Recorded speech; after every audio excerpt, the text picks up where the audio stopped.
Good morning. It is Tuesday, July 13th. We're here for our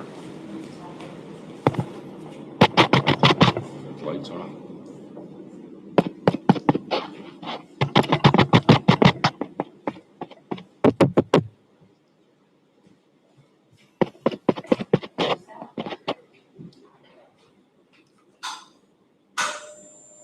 Testing. There we go. Good morning. It's Tuesday, July 13th. It's Franklin County regular board meeting. All three commissioners are present with the administrator and the clerk of the board.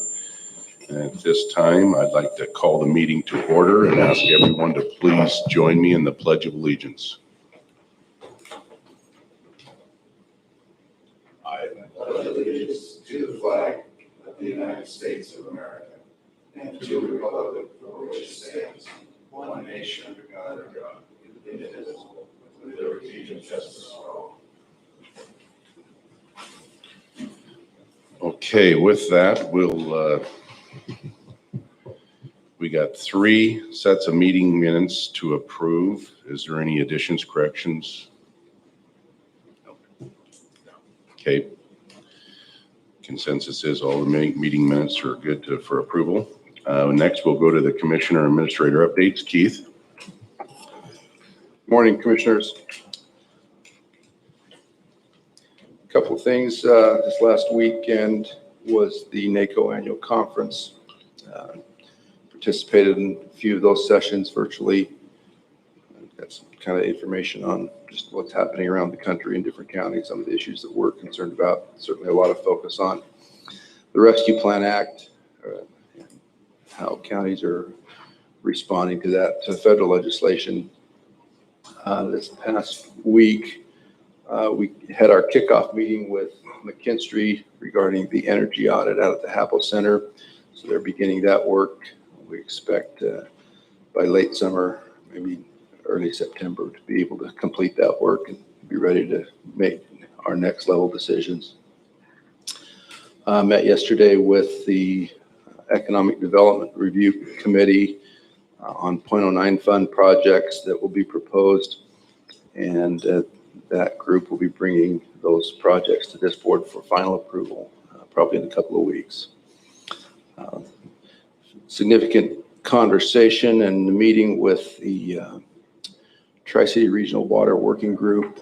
They're focused on regional water issues, particularly right now the Columbia River Treaty and Columbia River Water build out of the project. Discussion around dams and efforts to retain Snake River dams. That's been a big topic and will continue to be for the foreseeable future. Also had a meeting with a company called Delta Works. They have been hired by Benton County Emergency Services to provide some strategic planning consultation.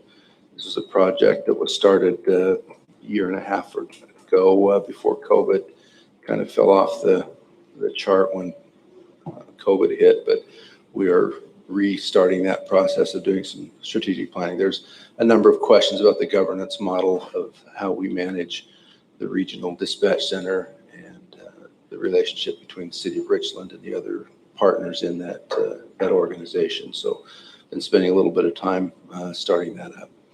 Then our several groups that meet every couple of weeks, the Municipal Advisory Committee, which is county administrators, commissioners, city managers, a couple of city council members, talk about the latest on COVID and our response. We're now at the point where vaccines are readily available in most medical clinics. And so the health district is in process of closing down the site at Columbia Basin College. And the one that they have, kind of drive-up clinic that they have out at the health district. So that mass vaccination site will close after July 18th, which is this weekend. Encourage people to get their vaccines from their medical providers. That's kind of the high-level review I've been working on the last week. Okay. Commissioner Peck. So much of the same meetings is we each have each week the Odessa Groundwater Replacement Project meeting. This week working on getting funding to assist them, and while that doesn't directly impact Franklin County, it certainly has potential to downstream, and the partnership we provide for them today is the partnership that helps us in the future. Good discussions with the Benton Franklin Health District on some personnel policy updates that I think need to be done. And in the course of that discussion, some concerns expressed about the fact that Franklin County's vaccination rate is lagging the nation, the state. A number of concerns there. If I remember right, Keith, maybe you have a better number, more recent, but I think it's somewhere around 52% for the state. And we're sitting at about 30. So that's a concern with new strains coming around. Had some good discussions with constituents in city of Pasco on what is a longstanding issue of joint development standards between the city and the county, and how on the edge of donut holes we'll often have roads where one side is developed to one standard, the other side is developed to the other, and the question is who pays for it and who brings it up to code when. And it's counterproductive, in my opinion, to healthy development, and we need to have a better agreement with the city on those joint standards of development, or at least that's my view. A discussion with the city manager, getting some more insight on, I forget the proper name for it, but what I call the pound, the shelter, the animal shelter. For years, they've looked at Franklin County as a potential partner for that. It's never worked for us because of the size of our geography and the cost of, and the lack of timeliness of being able to respond to the North County. But they are looking to build a big new humane shelter there right at the current site off of A Street in Pasco. And just want to let people know about that as well. Thanks. Commissioner Mullen? We had our first in-person meeting with Ben Franklin Transit, discussion on impact of the 0.1% reduction of tax revenue if that were to go through. Other than that, that was about it. Okay. I also part of that Ben Franklin Transit, and pretty challenging there by the union. We didn't know what we were doing by asking for 0.1%. Went through their whole department increases, miscellaneous at 167%, advertising at 104%. All these increases added up to over 9 million. They presented what this was going to do to Ben Franklin Transit. They, in their own words, admitted that through all the funds that they have adds up to almost $100 million that they've got in reserves, and yet they can't give up 0.1%, 9 million for mental health. I think about Ben Franklin. I hope there's good sense and virtue enough to recover the right path. We've got to be a little bit more understanding of what's going on in our communities here. And when an agency like Ben Franklin Transit is running their buses around, and we talked about the ones in Pasco, the most riders I've seen on a bus is 3. Most often it's 1 and none. And I ask, why couldn't you downsize these to these smaller accessible buses that they're using for dial-a-ride? And they said they were looking into that. But we're looking at a transit system that wants to be bigger than it needs to be, I think. And we need to really address the fact as a board. And maybe we need to look at this mental health and this 1/10. And like Mr. Mullen pointed out, it's not the commissioners that want to take this away from Ben Franklin Transit. We're hearing from our constituents. They see these buses running around empty. So all we're doing is just relating what we're hearing. And I thought that was a great point by Commissioner Mullen. Also, I've had numerous phone calls about Levy Park out. It's in Franklin County. I guess this park gates are locked. They're not managing it. The lawns are all dried up and dead. The trees are dying. Do you know what's going on out there, Keith, with Levy Park? Because people they want to have the ability to manage it Like Yeah. Lions Ferry is, it's managed personally by somebody, and they have a beautiful park, and this park is drying up and dying. Do you know what's going on there? I mean, that's Corps of Engineers, right? It is the Army Corps that manages that levee landing park, the boat ramp and access to the park itself. The county, many years ago, kind of got out of the parks and parks management business. It was just not a core function of the county. So, to make a change in who manages that facility would require a discussion with the Corps. Yes. And I just told them I'd bring it up in my presentation here on this part of it. The other thing that I want to concerns about is this long-lasting heat wave that we've got going on right now. I know as a farmer that usually by this time we're looking at cutting a second crop of Timothy. There is nothing out in the field. I mean, we've ran these pivots they're getting stuck, and it's a muddy mess, but there's nothing out there. The drylanders, if they go out to harvest, they're losing money. There's no crop. And then I got a report yesterday that up the valley on the feedlots that are have shrank their pen size, the animal heat and the heat, they're losing their animals. These fattened animals are dying in the pens. The report was a guy delivered feed, and then in the one pen there was only 2 animals still alive. So I haven't heard nothing on the news. I'm sitting there going, why isn't this being reported on? Because we're losing our protein source here locally for these processing plants. But just a lot of concern here for the farming industry and what we're looking at as far as losses this year is no second cut in Timothy, and I'm not the only one. There's nobody out there has it. There's nothing out there to cut. So it's becoming very evident that we're going to have some shortfalls this year as far as crop production and yields. So with that, we'll move on down to our first presentation by Derek. And this is a closed record hearing, CUP 2021-01 Event Center in AP 20 zone. And at this time, I will open the closed record hearing. Derek. Thank you, Chair.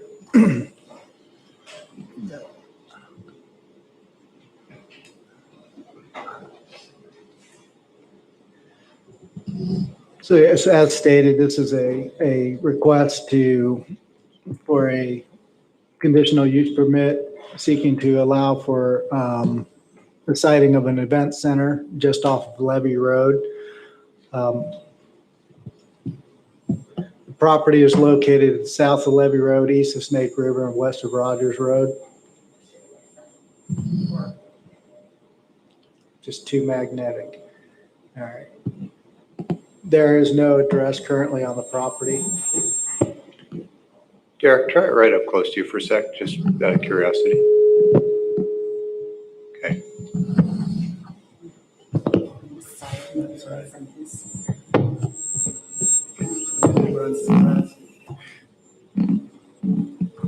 Light.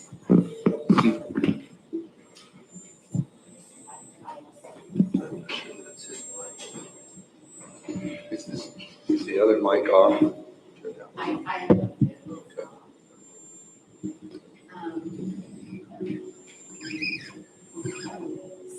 Sounds like the mic is too hot. I don't know if you can turn down the gain. I can't.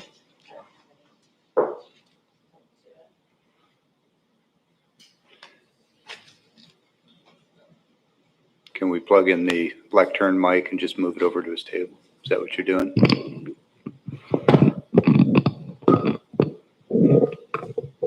Okay. Is that good? It's fine, as long as they can hear you. Okay.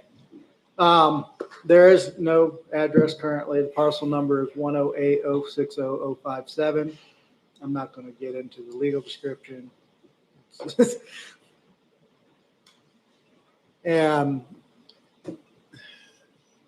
this is the proposed property. Levee Road is right here. Kind of drops down, and then the park is just off the map. Comp plan designation is agricultural, zoning is AP 20, agricultural production 20. This is to allow for an indoor and outdoor event center. According to the applicant, a lot of the events will occur inside a structure. It's not just outdoor. They'll be building a pretty nice place, and you'll see some shots of that as the presentation advances. Current property size of the parcel is approximately 27.9 acres, but they're all going to be using about 1.92. They plan to build a 6,500 square foot two-story family dwelling, 4,500 square foot auxiliary building space for event hall, 4,800 square foot outdoor event space, and 104 parking spaces. So here's the proposed site map. Oops. As mentioned, here's the overall parcel. This starts getting into some slopes, and we'll actually see more on that in the vacation of easement request that follows this one on the agenda. This is the primary area of development. This area here. And that's the part. Access, as you can see here, there's two accesses. However, during the hearing, various other communications from Mr. Gordon that owns these properties around here. This access is not going to be used. In fact, it's being requested to be vacated. The reason for that is, according to Mr. Gordon, that this was something that got recorded kind of without his permission through his property. And it's redundant in that we have a second access as well. Also, this runs right along a pretty significant slope.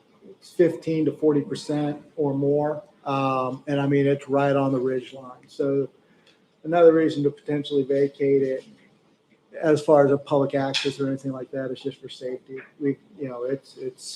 You'll see as I get into that presentation. Here's some shots of the area. That's a view coming off. And as you can see that this shot, sorry, I'm pointing, you can't. This one here is actually kind of from that access easement. And you can see it just goes boom and drops pretty significantly. This is the proposed building. As I said, it's a rather attractive looking structure. That's kind of the event center. That's the kind of the interior, the banquet area, various other amenities on the site.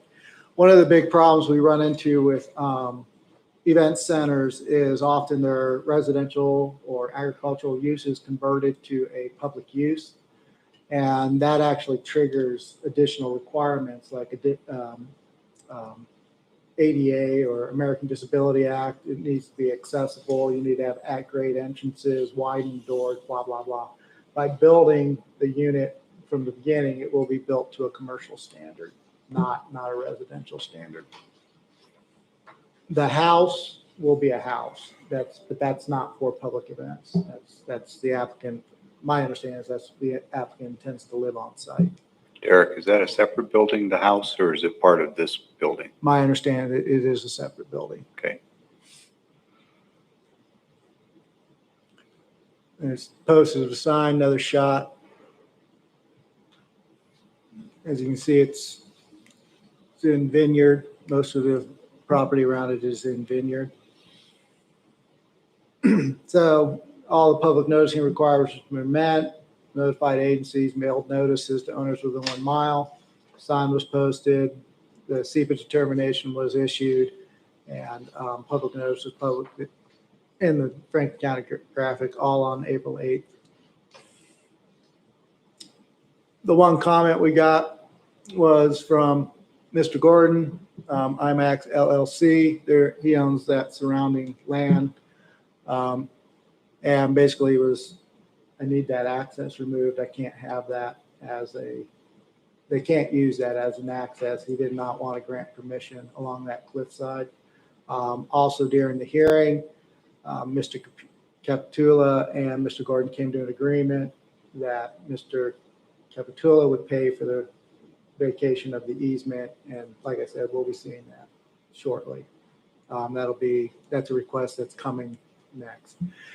Derek, is either one of those two actions contingent on the other? Do you mean, do we need to vacate the access in order to?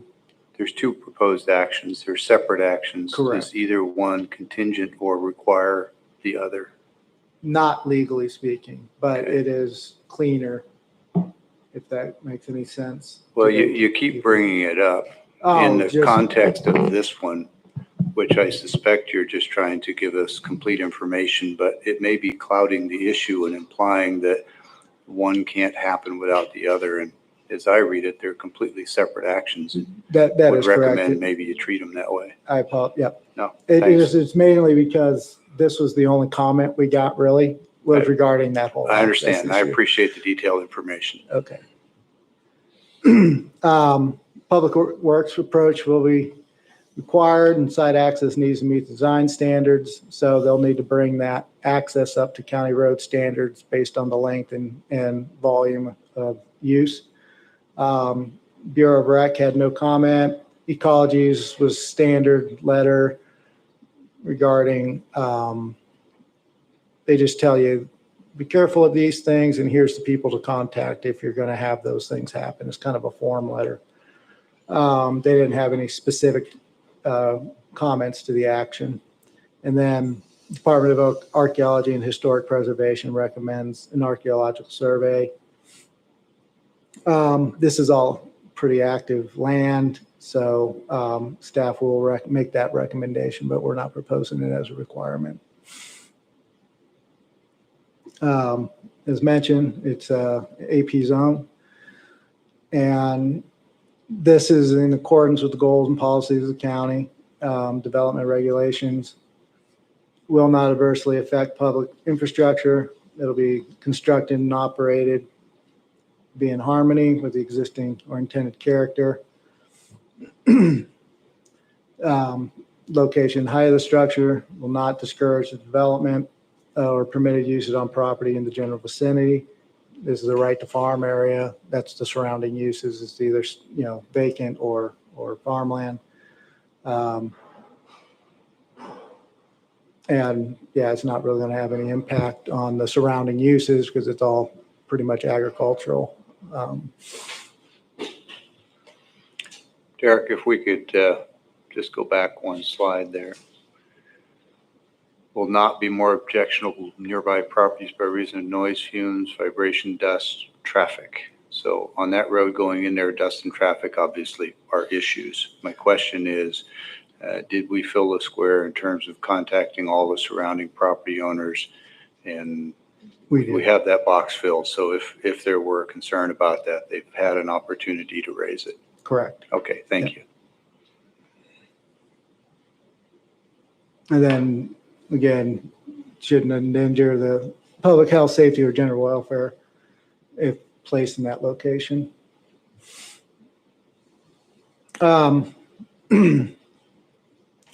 we have, as usual, standard language on our conditional use permits, but some of the ones that we wanted to point out that are specific to this item is that there's a lack of working fire hydrants located within 500 feet. Therefore, they're going to have to meet the requirements of the new building and fire code with regard to setbacks. That's enhanced setbacks and or potentially a 20,000 gallon fire suppression system or as approved by the local fire district. We give, they're the ones that have to fight those fires. So we pretty much follow what they want us to require on these types of facilities. And Derek, 2018 is the latest IBC. Correct. Thanks. Again, as I mentioned earlier, that this will need to meet the international building code as opposed to the residential code. These need to be built to a commercial standard. And then they'll have to meet, of course, ADA requirements, American Disability Act. Access to the property will be utilizing this specific easement. There's 2 recorded, but this is the one that they have a right to access. And then outdoor event activities shall conclude by 10 p.m. We're not going to get involved in what they do inside the structure because that's not going to generally disturb anybody. There's not any really residents around there, but outdoor activities that generate noise will have to conclude by 10 p.m., just like any other outdoor activity in the Wouldn't county. want to keep those coyotes awake. Or the birds. So staff was looking over the resolution after we had submitted, and it was brought to our attention that we should perhaps provide some clarification on some of the conditions. They made sense to us, but maybe to folks not used to doing this every day, they needed more clarification. So staff is recommending modifications to the conditions of approval. None of them are material. They're only language to provide more clarity as to the requirements. So as stated here in condition 1A, we had some vague language regarding fire setbacks and things like that. We've called out that they need to comply with FCC 8.40, which is currently the 2018 fire code, or as approved by the local fire district. So they'll either need to do as required in that section, or they need to get a waiver or something from the local fire district. And Fire District 2 is very responsive to our requests for review. We had this line here, limited to 250 guests, but that could be a fluctuating situation. For example, depending on the structure sizes and fire lanes, various other dynamics out there, that number could go up or down, but we're capping it at 250, but it may not necessarily allow for that, depending on what stage of development they're in. So we've added this language here, as limited by FCC 15.12, which is the occupancy, or the Franklin County Building Code, which discusses the structural occupancies that again can get involved with the fire suppression requirements, depending on the footprint and things like that. And so we just wanted to really clarify that this could be a limiting factor to this. We didn't really have a definition of noise generated on the site that result in sound that can interfere with conversation. That is actually a recognized level of sound, and it's measured as 65 decibel from the county. Under state code, usually noise disturbance shall not be more than 65 decibels as heard at a property line. Now, right now I'm talking at about 60 decibel. A normal conversation at 3 foot, 60 decibel.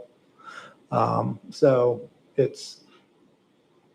we just added that clarification that is measured at 65 decibels, is measured at the property line for clarification. It's also difficult to enforce if you do not have an objective number. Becomes subjective, and we try to minimize those situations. So Derek, when you first drafted this, if I recall, it was, why don't you go back a slide, please? Mhm. Oh, I'm sorry. Oh, Go ahead. Go forward again. Yeah. Okay.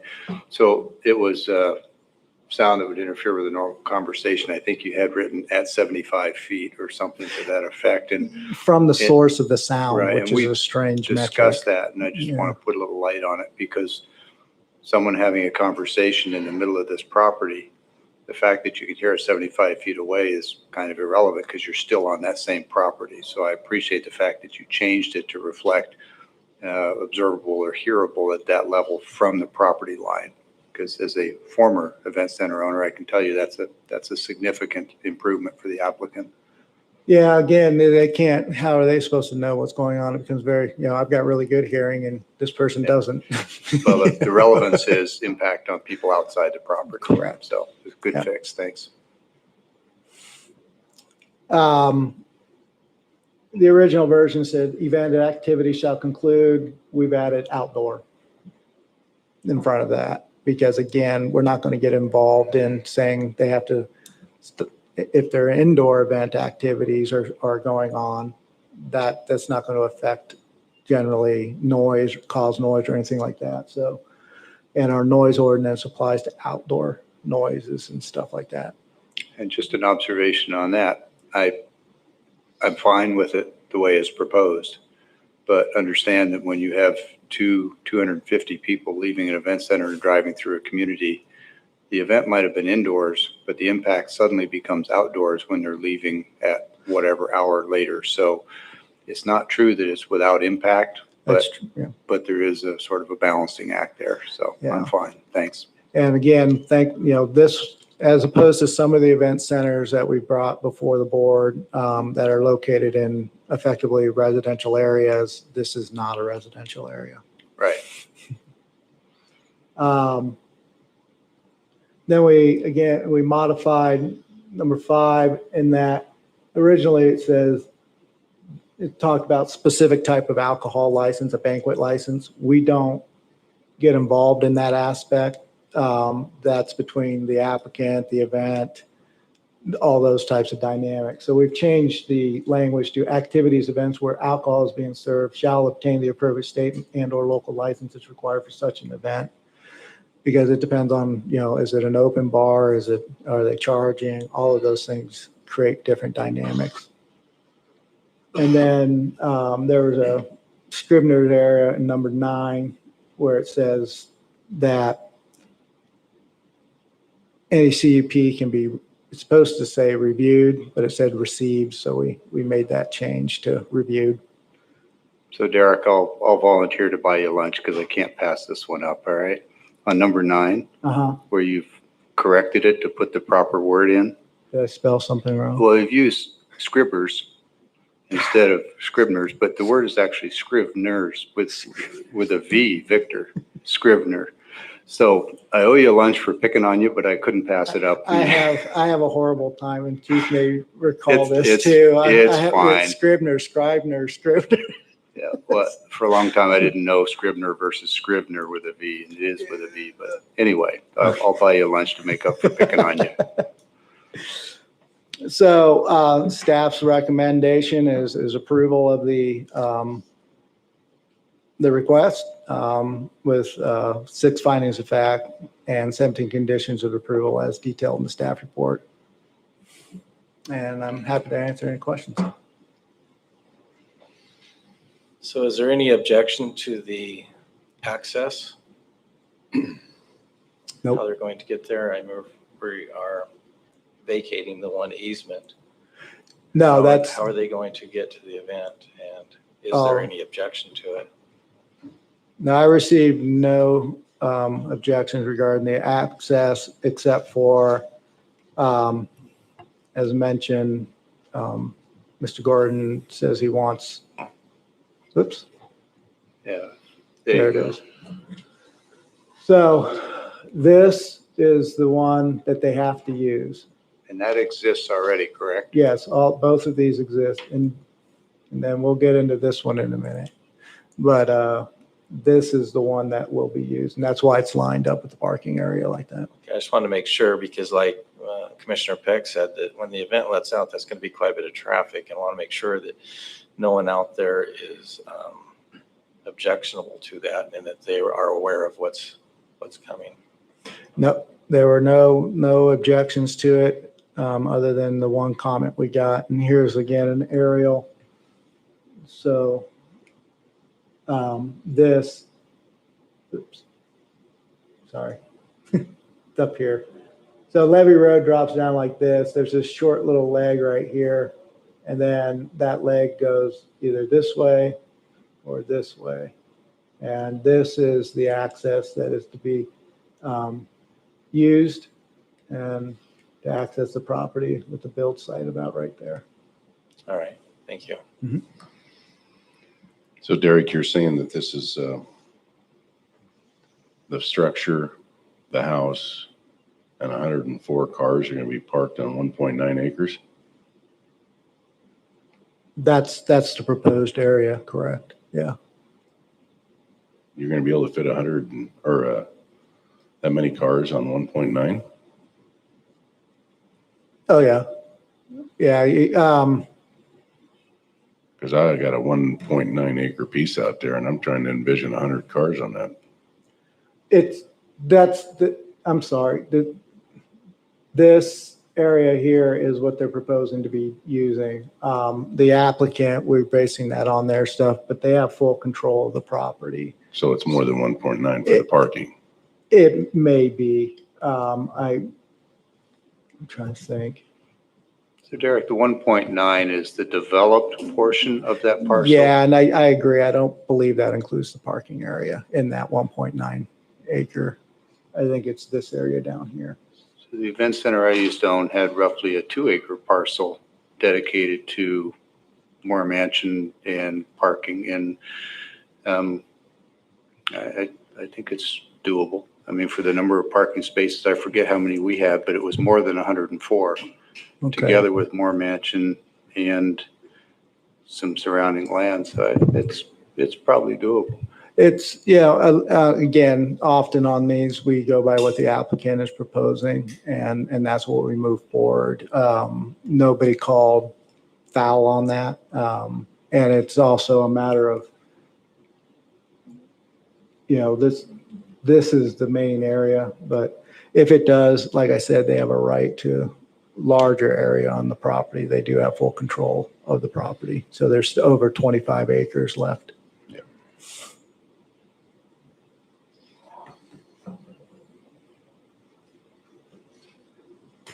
Okay, is there any other questions?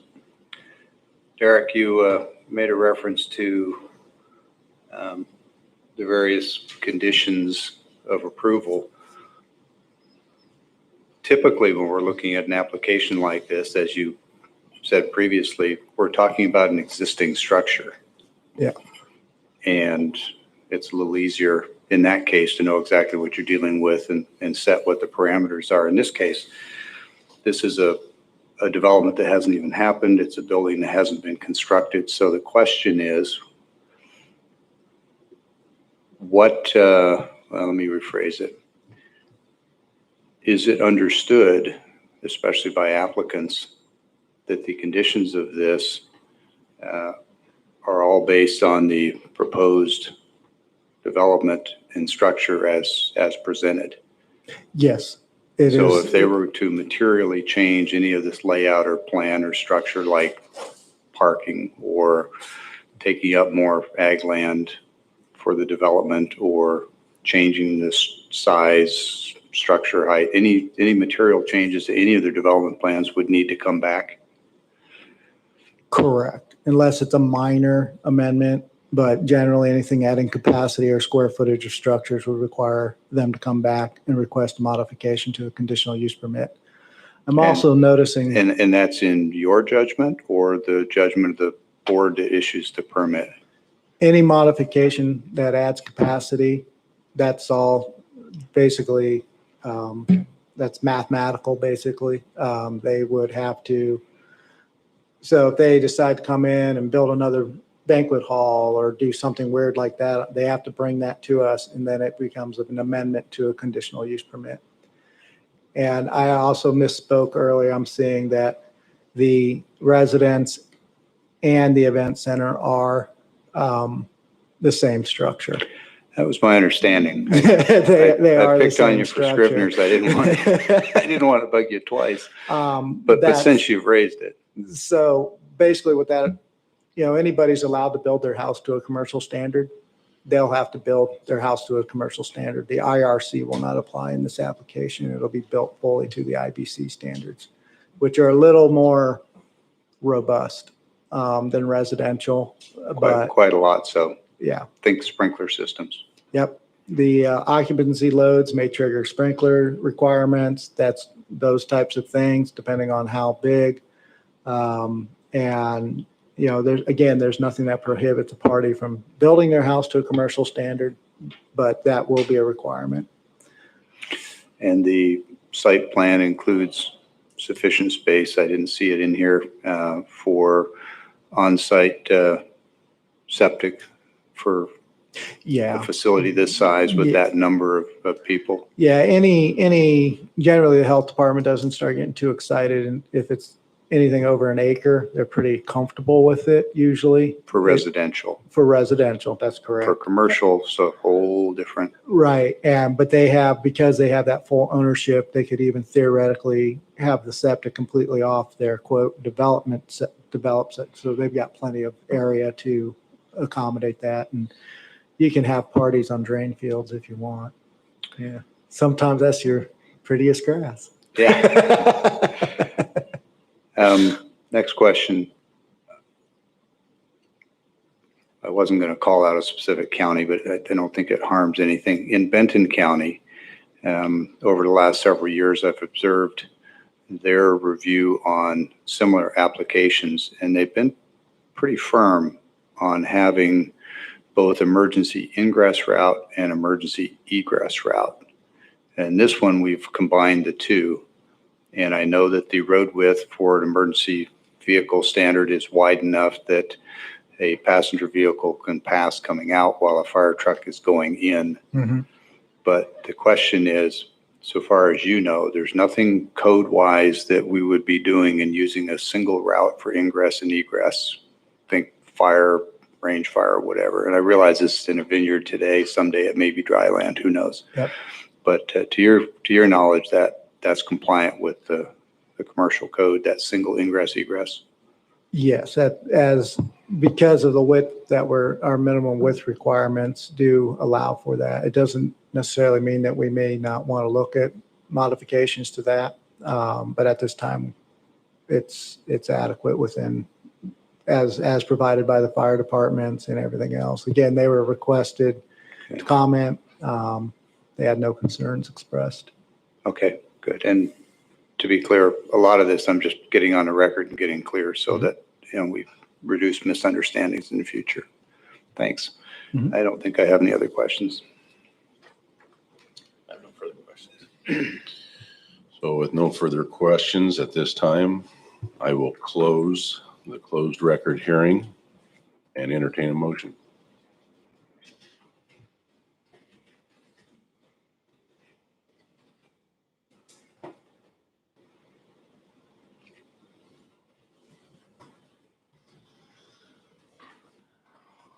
Make the motion to approve resolution 2021-143.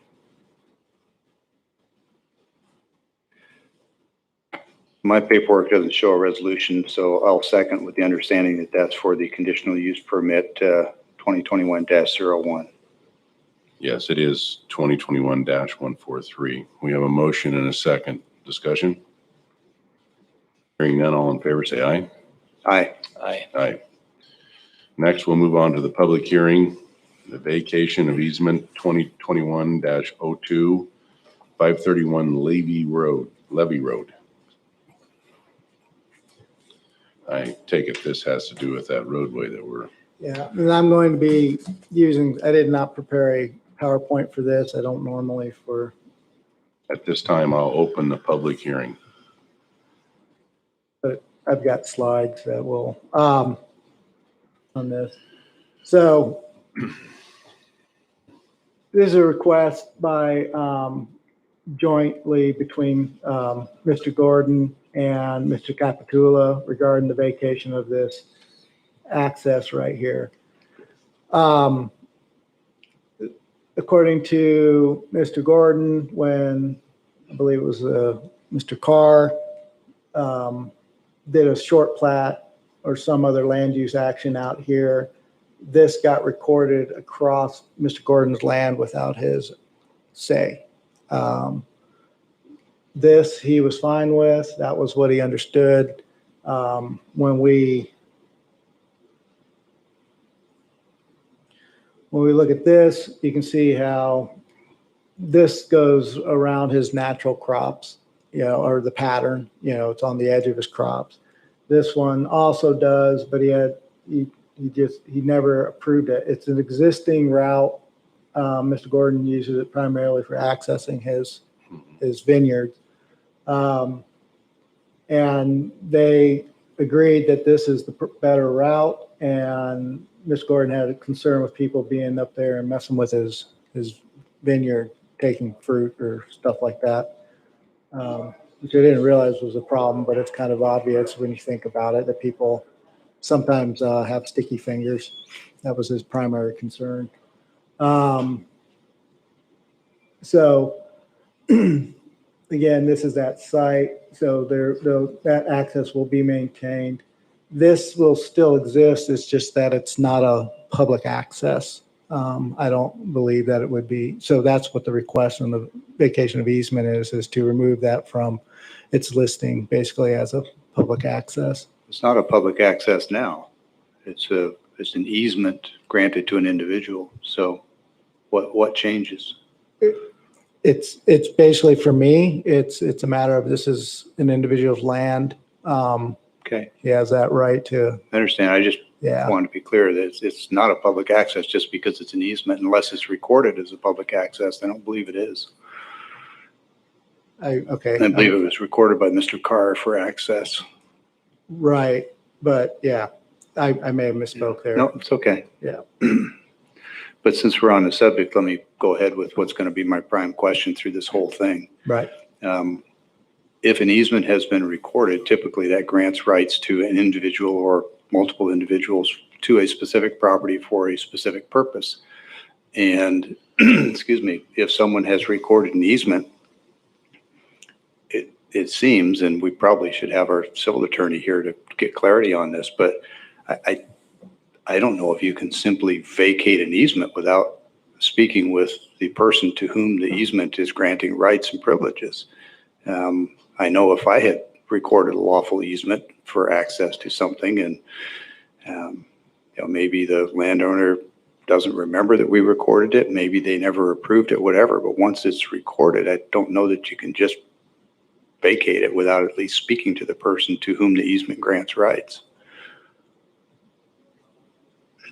And that's why I was so keen on finding out whether or not these two were connected and one was dependent on the other. Yeah, my understanding of the easement is that it only comes to this property.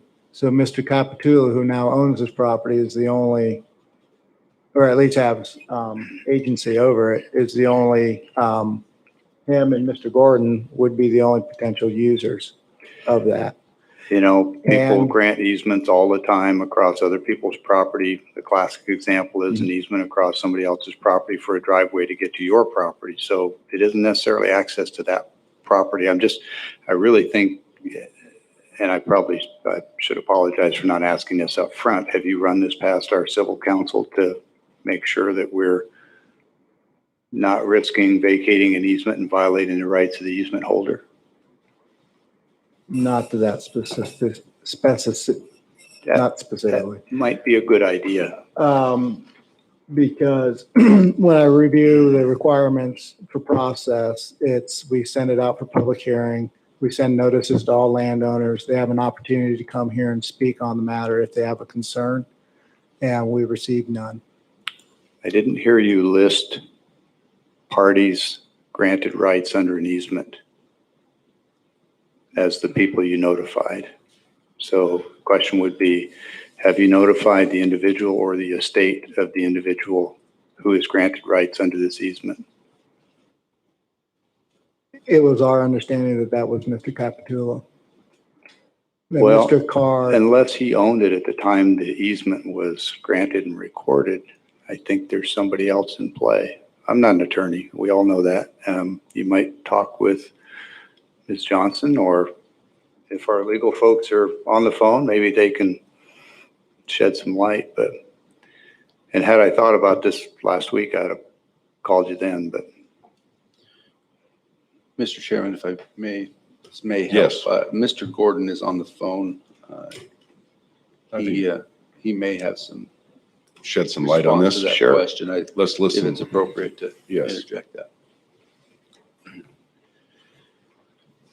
and this is an open public hearing, so there's no record at this point.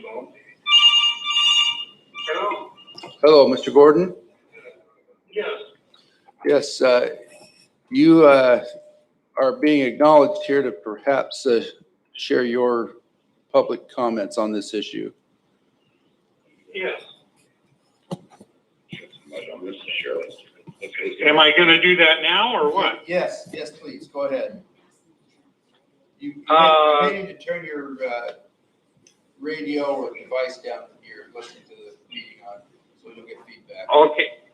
I have it turned down. Thank you. Please go ahead. Okay. I hope everybody can hear me. I want to comment on this quote unquote easement. Mr. Carr requested that Stratton Surveying, am I on? Yes, we can hear you. Okay. Mr. Carr requested that Stratton Engineer or Surveying do survey that in there. At the time, Mr. Carr did not own the ground that south of that. He did not own that. He did that without my knowledge. And I had no idea that that was there until this came up. And I've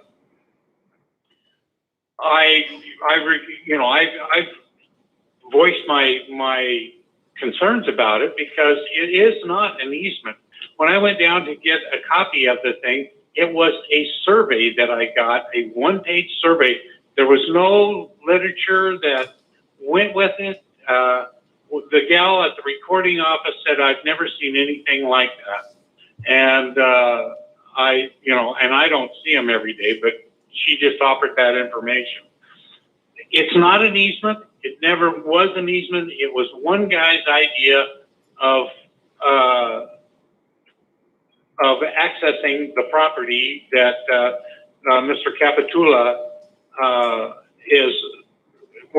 that you guys just worked on. And it should not be there. And even Mr. Capitula agreed to pay the fees to have this vacated. And you can ask him that, and he'll tell you that. And in fact, I think even Derek could tell you that he paid that. So he agrees that it shouldn't be there. He's okay with it. I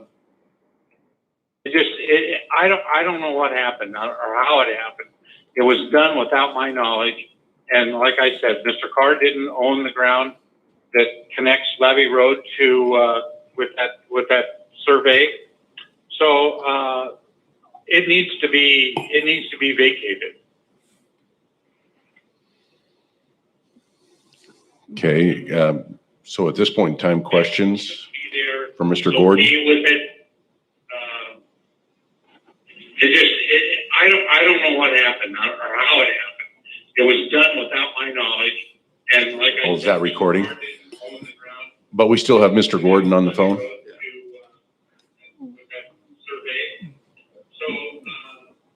it needs to be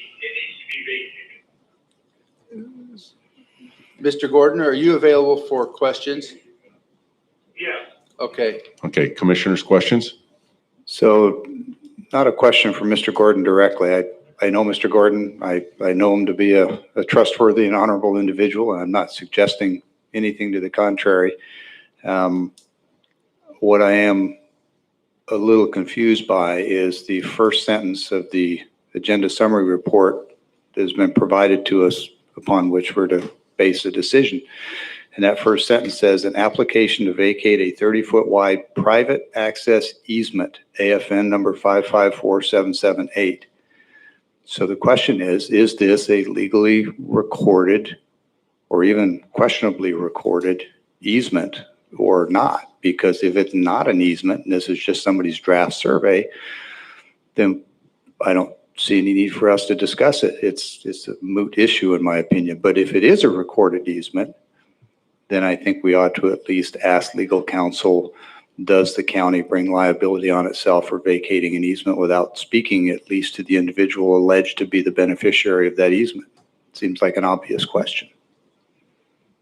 And just from what I, and I will definitely follow the will. More than happy to bring this back next week with us finding this out. But from what I heard, which was the key piece of what Mr. Gordon was bringing up, is it's a line on paper, but there's no dedicatory language associated with it. In other words, deeds dedicating that right were never recorded. They were just, when he did whatever he did to do that drawing, that's what was recorded. The recording office will record, as they're not lawyers, it's the person seeking to do the recording that needs to ensure that their stuff meets legal muster. And I would have no issues with going back and double checking to make sure there is no deeds. And if there's no deeds, then there's no dedication. Well, because it has no impact on the previous one, the event center, which again is why I asked the question, are they connected?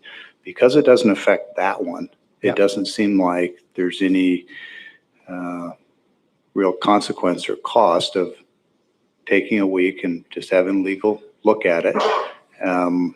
There is some question as to whether or not, there doesn't appear to be any question about whether or not documents were recorded.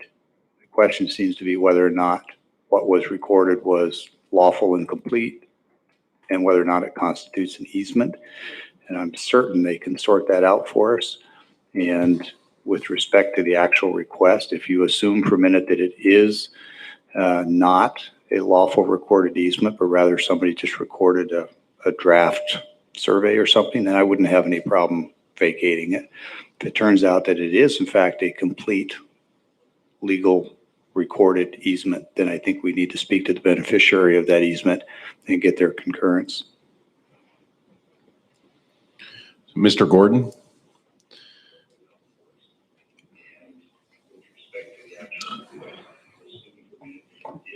Mr. Gordon? Question. This Commissioner Didier, you have granted an easement of the new road to the event center, correct? So the question was what? If you've granted an easement of the new road that makes an L shape into the event center.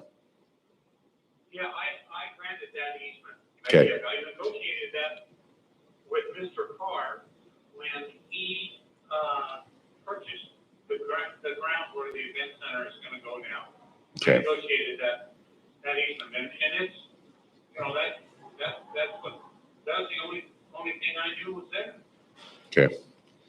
All right. At this point in time, without knowing if we have an easement road or not, I think we should bring this back next week. You do some more digging, Derek, and find out if we have to go through this ordeal or not. And understand that whether I bring it back next week is going to be somewhat based on legal's timeline. So I might not, the legal department and their review. But 2 weeks. okay. So maybe 2 weeks.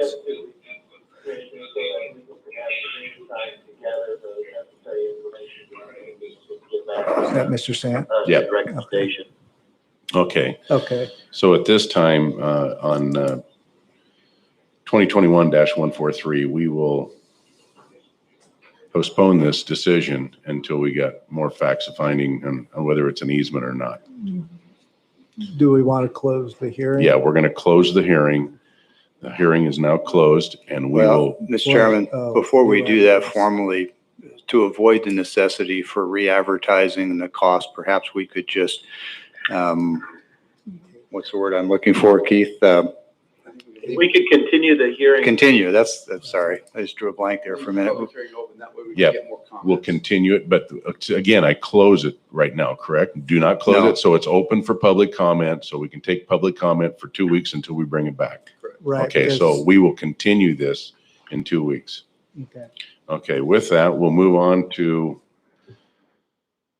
Closed record hearing, CUP 2021-03, training facility for veterans and first responder service dogs. And at this time, I will open the closed recorded hearing. Eric, you're up again. Yep.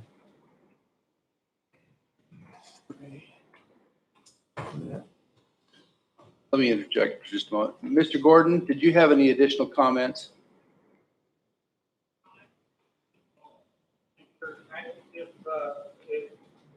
I need to be involved in this, and the Sure. current landowner actually paid the fees to have this vacated, and I think some sort of a meeting would clear it up real quick, that we're just gonna get rid of that. Okay, That's the reason I want to get rid of it. very good. Thank you. We'll make sure that you're involved in that discussion. Thank you. Thanks. Okay. Thank you, Chair. This is a request for a conditional use permit regarding a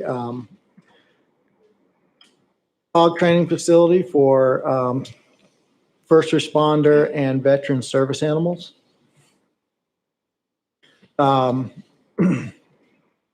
Property's kind of, I mean, it's out in the blocks.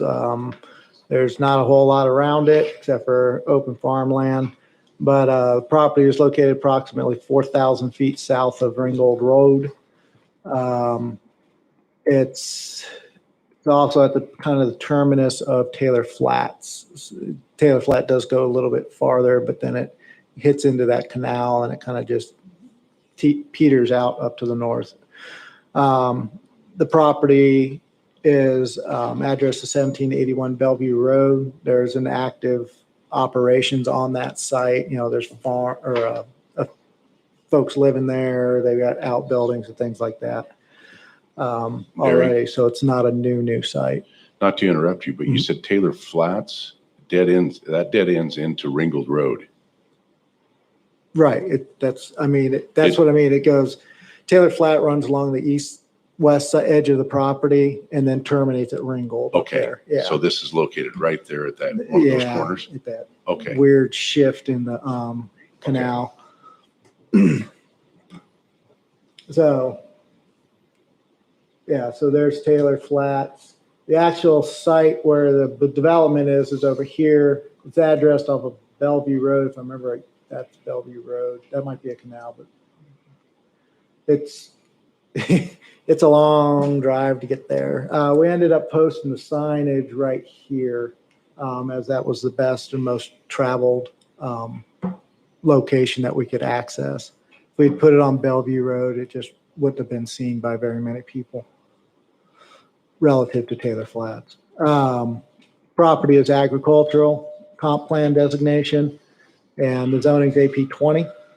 Again, this is a request to site a commercial kennel for the training of veteran and first responder service dogs. They have been doing this on a small scale for quite a while, apparently, but not something that would trigger a commercial, one or two animals at a time, which we wouldn't be generally involved in because of the number of animals.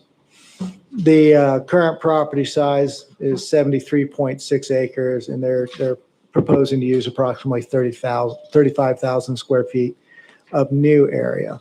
I bring that up because, as seen here in the site plan, this area of the property is not part of that 35,000 square feet. This is already developed. They were already doing, whatever they do out there.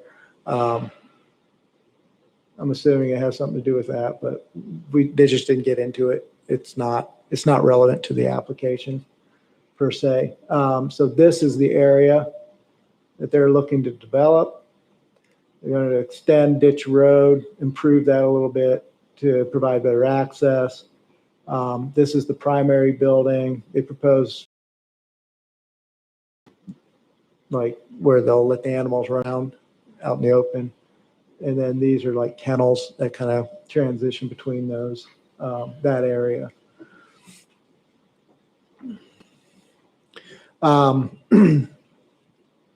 Staff notified agencies, mailed notices to property owners within 1 mile. The sign was posted, a determination of non-significance And public notice was all published on April 15th, 2021. We had very few comments regarding this application. The main reason it's here is because of the fact that it's transitioning to a commercial kennel kind of facility, and that's what triggered the conditional use permit. So there's an approach permit required. Again, Ecology's provided this standard thing regarding hazardous materials, a whole bunch of, if you're doing this, this is what you're going to have to do. Not really specific to the application. They had no specific comments regarding that. And then comment from BBEC that they'll need to meet with them to how they're going to extend power out to that structure. Again, it's in accordance with the goals. This is a listed conditional use in the AP20 zone for a commercial kennel. It's the volume of traffic is not going to affect public infrastructure. The structure matches with similar types of structures out in the, it's a steel building, which you'll see in a little bit. Location and height of the structure is not going to discourage the development. Permitted uses on property in the general vicinity. Operation in connection with the proposal will not be more objectionable. It's an ag area, and animals and things like that are just out there. There shouldn't be any flashing lights or anything strange like that. And there's no reason to suspect it'll endanger the public health, safety, or general welfare. I thought I had a drawing of the building, but apparently I don't on the slides. I apologize for that. It is found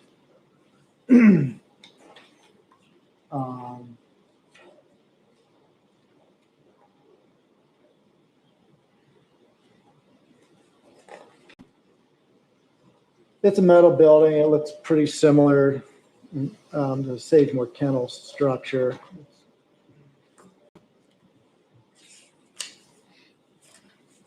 Do I have the interior of it? Oh, that's why I can't find it. I'm looking at the wrong thing. Sorry.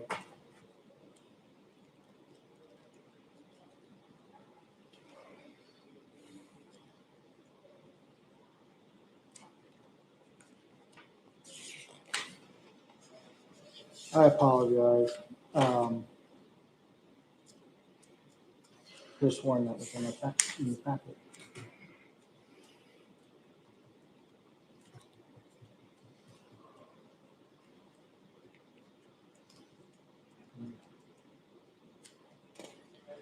Sorry, I thought we had added that slide, but apparently we did not. It's just it's a single. It's proposed to be.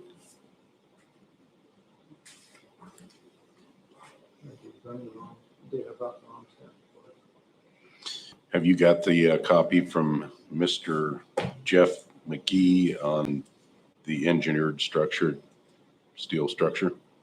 There, okay, I found it. Sorry about that. I was looking in the wrong packet.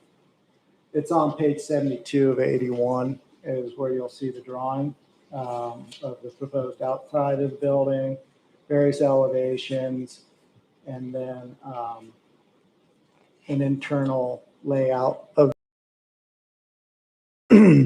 Normally, I like to try to have that on the slide, but we didn't get that in. And you do have the proper paperwork that it is engineered with all that? It will be. They at this point have not submitted Okay. for the building itself. They don't normally do that until at that time. Yes, one of the requirements will be that it's an engineered structure.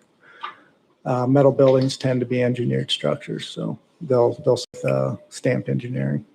And Derek, it'll have to meet the same commercial building codes as anyone else building a commercial structure, right? For that type of a use, yeah. Okay, I don't know if there's a nuance or not, but it'll full and their clientele being veterans or with service animals are often need ADA access anyways. But regardless, as a commercial structure, they'll have to meet that. In fact, in the site plan, they do have designated handicap parking and things like that. But yeah, it would be 2018 full commercial standards. As mentioned earlier, they'll need to contact BBEC regarding how to get, what they're going to need to get power out there. And that'll be between them and BBEC as to the specific types to provide whatever it is that they need for power, whether it's 3-phase, 2-phase, whatever. Approach permits are going to be required as shown earlier that they were going to be, we'll get to that in a minute so I don't forget something, that they're going to be improving ditch road. That's where they're going to have to do the approach and stuff like that. And then Excuse me, Derek, did you say improving the ditch road? it's called ditch road. They have this section of it that right now is dirt, and they've indicated that they're going to improve it. They're going to make it better. And typically, when we section talk of about a ditch road in these meetings, we're talking about something paralleling a canal for the irrigation district access. Is this simply the name of the road? That's correct. It's Okay. called ditch road. Just want to Yeah. make sure. Thanks.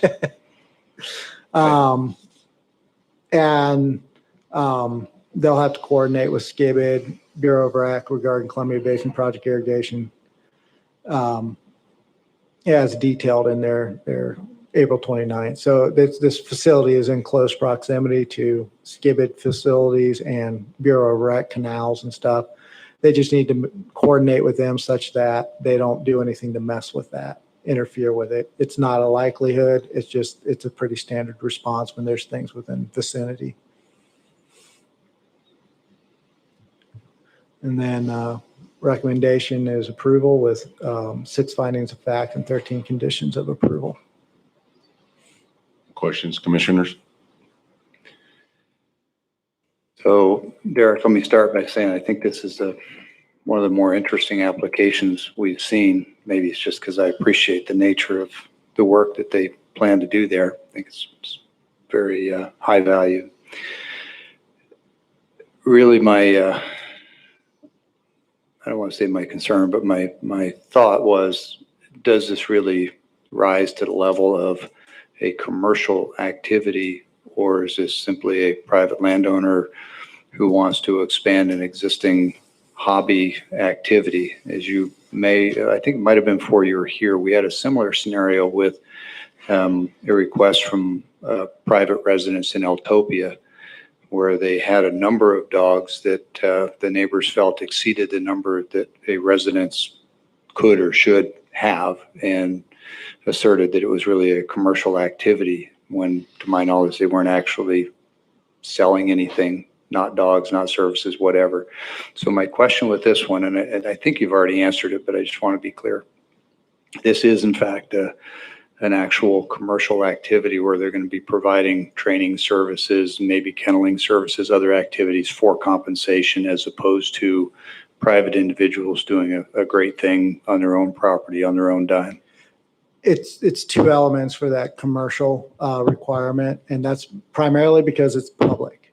See, when it's just you and your family, it's a different standard. So there's open public access checks the box. Basically, yeah. Okay. And I believe they're a nonprofit, so I don't know that they're requiring And, yeah, payment, but it's that I'm- public in and out that triggers the commercial. As soon as you standard. filled one of the boxes to make it commercial, I'm good enough. I just what I really wanted to do was avoid putting them through all the requirements of a full-on commercial if it wasn't in fact a full-on Yeah. commercial activity. But you've made clear that it is. I'm delighted they're doing it in our county. Thanks. No questions. How many kennels are they planning on having, and how many dogs do you think they're going to be training at one time? At one time, that's going to fluctuate. It's going to depend on the need from, sometimes they may be booked out, but most of the time it would probably be, my guess would be half capacity. I just don't know the volume. they don't really either. So That's why I was looking. I don't see a volume it's a here at all. capacity issue. These kennels, this would be the number of animals that they would be maximum at. So you can't, you gotta keep them isolated. Yep. So you know, who knows, they may have events out here where they have like day events and stuff like that. You know, where they're training the animals in relation to others, but it looks like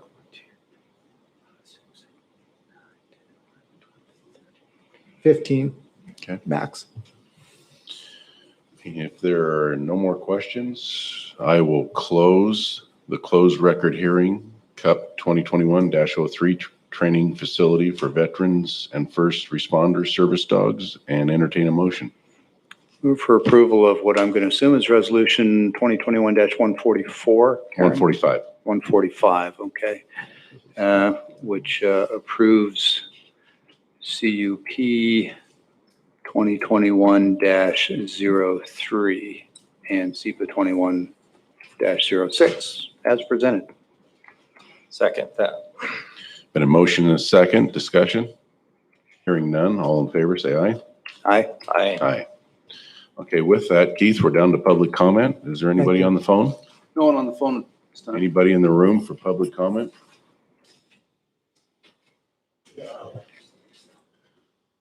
Thank you, Derek. Thank you.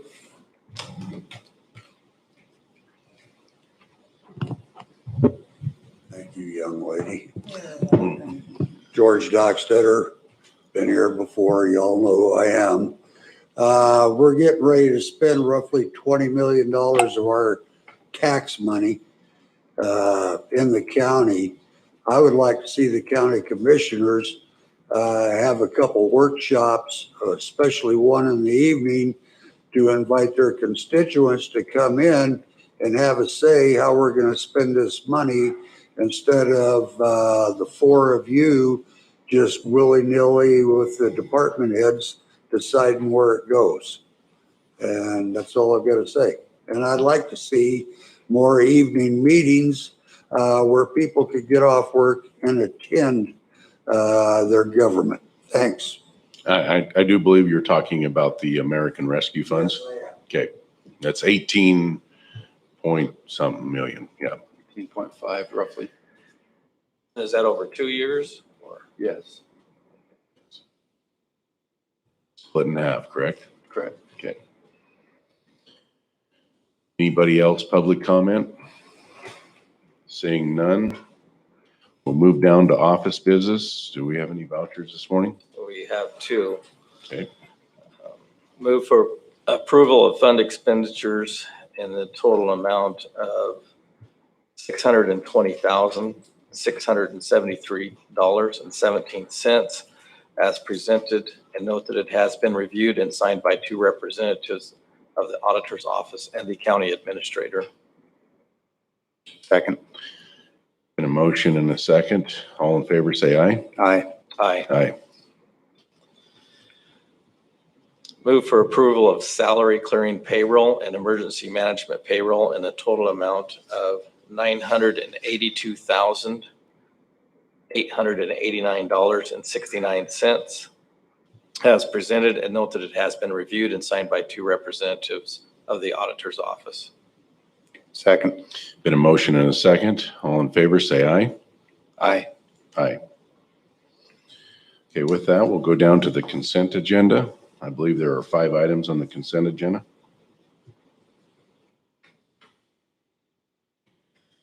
Move for approval of consent agenda items 1 through 5 as presented.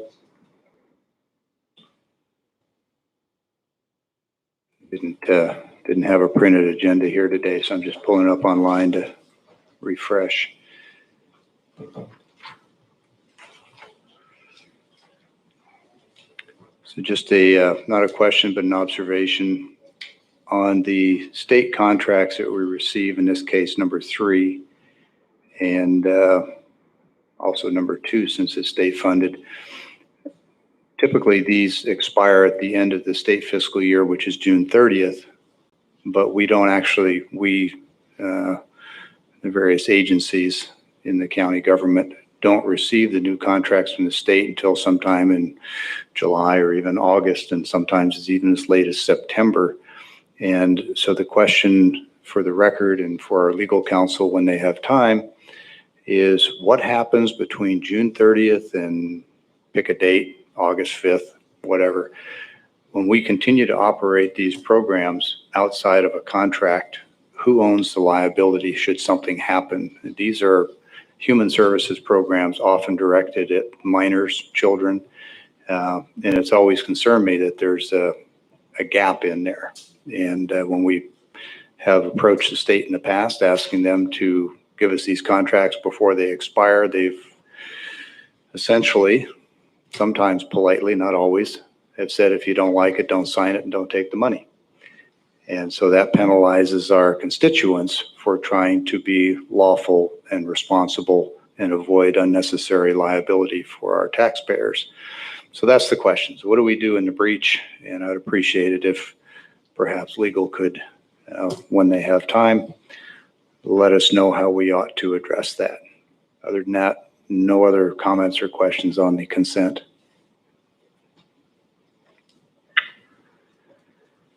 Okay, there's been a motion, but no second. Second. There's been a motion and a second to approve the consent agenda. All in favor, say aye. Aye. Aye. Okay, with that, we're down to administration office business. Thank you, Mr. Chairman. October of last year, 2020, the 4 states, the Pacific Northwest, Idaho, Oregon, Washington, and Montana, the governors of those 4 states agreed to form what is called the Columbia Basin Collaborative. It's a organization that's geared toward discussion and recommending action on species recovery, particularly salmon in the Columbia Basin. We have been asked to provide a letter of support addressed to the principals of that organization that represent the 4 states, expressing some concern about the makeup of that body. They currently have about 22 committee openings, of which 19 are being at least recommended to be filled by organizations or individuals that have already publicly made statements regarding the removal of the Snake River dams in support of that option. And so the concern is that the makeup of the collaborative is kind of a foregone conclusion of what they will support as they look towards solutions for salmon recovery in the Pacific Northwest. Timing is kind of critical. I just got this notice, I believe yesterday, that they would ask for this letter of support to be sent to the principals of the Columbia Basin Collaborative, and expressing that concern that the makeup of the group is weighted in the wrong direction.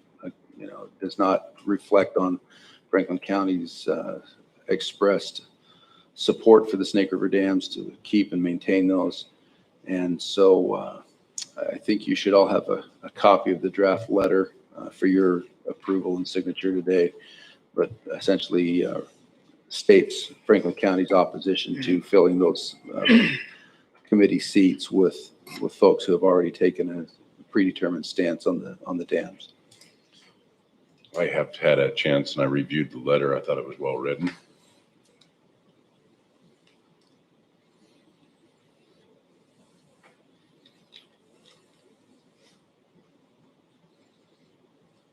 There's not a formal resolution attached to this, but Just consensus, correct?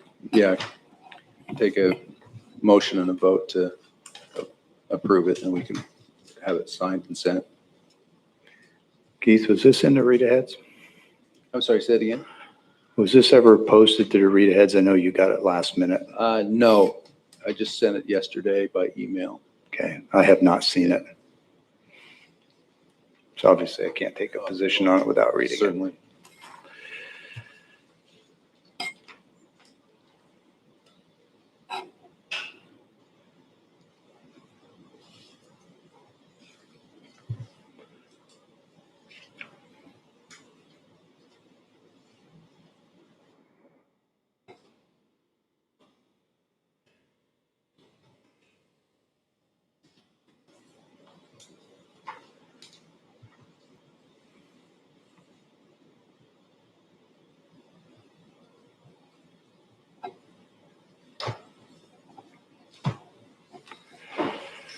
Okay,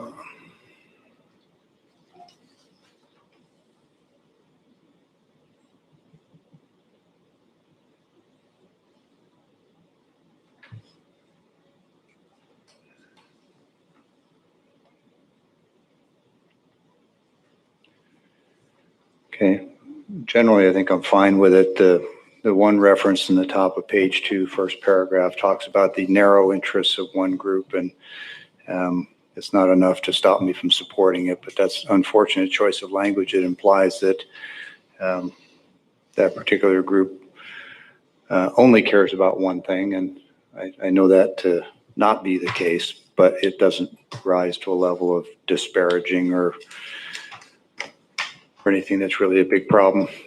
I think what they're trying to say is this group is focused on a whole range of potential ramifications associated with the dam, and those who would have the dams taken out aren't looking at those other interests. And so I get that, but it implies something else, but not enough to stop me from supporting it. So I'm okay with it. I'm in support of it. Commissioner Mullen, you support the letter? I do support the letter, yes. So you have the consensus Okay. of the board. We don't need a motion, correct? No. No, it's recorded meeting. We're Agree good. to sign it. We're good. Okay. That was the only business that I had to conduct this morning. Looks like we do have an additional public comment period, and then I do have a request for an executive session. All right, with that, we'll move into the second comment period. Is there anybody on the phones? No. Anybody in the room? Public comment? Hearing none, we'll move down to Keith, executive session. I'll let you call it. Mr. Chairman, before we do that, Keith, how long do you expect we'll need? Probably 15 minutes. Okay, I'm fine. I was going to ask for a short break, but if it's not an hour long, then I'm good to go ahead. All right, I would request an executive session under RCW 42.30.110, paragraph 1, subparagraph I, to discuss with legal counsel matters relating to litigation or potential litigation. Would ask that the members of the board, myself and the clerk, and the prosecuting attorney, Mr. Sant, be allowed to participate. Jen, are you on the phone? Okay, I'm going to hang up the phone. So at this time, the executive session will begin at 10:29.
Okay, we have concluded our executive session and we're back into open session. Is there any other business for the good of the county?